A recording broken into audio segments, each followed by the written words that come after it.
കഴിഞ്ഞ 10 കൊല്ലത്തിനിടെ രാജ്യത്ത് 8722 മാവോയിസ്റ്റുകൾ കീഴടങ്ങിയെന്ന് കേന്ദ്ര സർക്കാർ. 509 സുരക്ഷാ ഉദ്യോഗസ്ഥരും 1511 സാധാരണ ജനങ്ങളും ഈ കാലയളവിൽ മാവോയിസ്റ്റ് ആക്രമണങ്ങളിൽ കൊല്ലപ്പെട്ടു. കഴിഞ്ഞ 10 കൊല്ലത്തിനിടെ സുരക്ഷാ സേന വധിച്ച മാവോയിസ്റ്റുകളുടെ കണക്ക് കേന്ദ്ര സർക്കാർ ഇനിയും പുറത്തുവിട്ടില്ല. 24 പ്രൈം ടൈം ബ്രേക്കിംഗ്.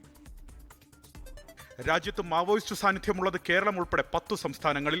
ഛത്തീസ്ഗഡും ജാർഖണ്ഡും ഉൾപ്പെടെ 8 സംസ്ഥാനങ്ങളിൽ ശക്തമായ മാവോയിസ്റ്റ് സാന്നിധ്യമുണ്ടെന്ന് കേന്ദ്ര ആഭ്യന്തര മന്ത്രാലയം വ്യക്തമാക്കുന്നു.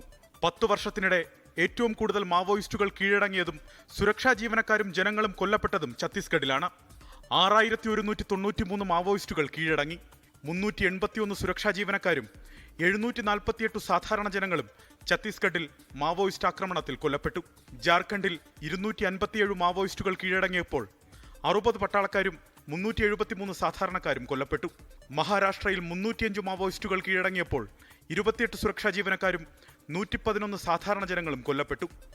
ഒഡീഷയിൽ 277 മാവോയിസ്റ്റുകൾ കീഴടങ്ങി. 22 സുരക്ഷാ ഉദ്യോഗസ്ഥരും 115 സാധാരണക്കാരും മാവോയിസ്റ്റ് ആക്രമണത്തിൽ കൊല്ലപ്പെട്ടു.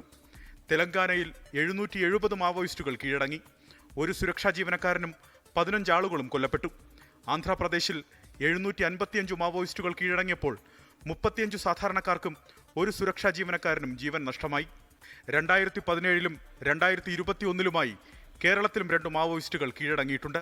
ഈ 10 വർഷത്തിനിടെ ഇന്ത്യയിൽ 11 സ്റ്റേറ്റുകളിലായി 8722 മാവോയിസ്റ്റുകൾ കീഴടങ്ങിയിട്ടുണ്ടെന്നും 509 സുരക്ഷാ ഉദ്യോഗസ്ഥർ മരണപ്പെട്ടിട്ടുണ്ടെന്നും 1501 പൊതുജനങ്ങൾ മാവോയിസ്റ്റ് ആക്രമണത്തിൽ കൊല്ലപ്പെട്ടിട്ടുണ്ടെന്നും ഈ വിവരാവകാശ മറുപടിയിൽ വ്യക്തമായിരിക്കുകയാണ്. മാവോയിസ്റ്റ് പ്രതിരോധത്തിനായി കേന്ദ്ര സർക്കാർ 1657.61 കോടി രൂപ 10 വർഷത്തിനുള്ളിൽ ചെലവഴിച്ചു. ആയുധം താഴെ വയ്ക്കാൻ 2026 ഫെബ്രുവരി 15 വരെയാണ് മാവോയിസ്റ്റുകൾ കേന്ദ്ര സർക്കാരിനോട് സമയം തേടിയിരിക്കുന്നത്. 8700ഓളം മാവോയിസ്റ്റുകൾ കഴിഞ്ഞ 10 വർഷത്തിനിടെ കീഴടങ്ങി. 509 സുരക്ഷാ ജീവനക്കാരും 1500ഓളം സാധാരണക്കാർക്കും മാവോയിസ്റ്റ് ആക്രമണത്തിൽ ജീവൻ നഷ്ടപ്പെട്ടു. ഈ വിവരങ്ങൾ പുറത്തുവിടുന്ന കേന്ദ്ര സർക്കാർ പക്ഷേ സുരക്ഷാ സേന വധിച്ച മാവോയിസ്റ്റുകളുടെ വിവരങ്ങൾ പുറത്തുവിടുന്നില്ല എന്നതും ശ്രദ്ധേയമാണ്. അലക്സ് റാം മുഹമ്മദ്, 24, തിരുവനന്തപുരം.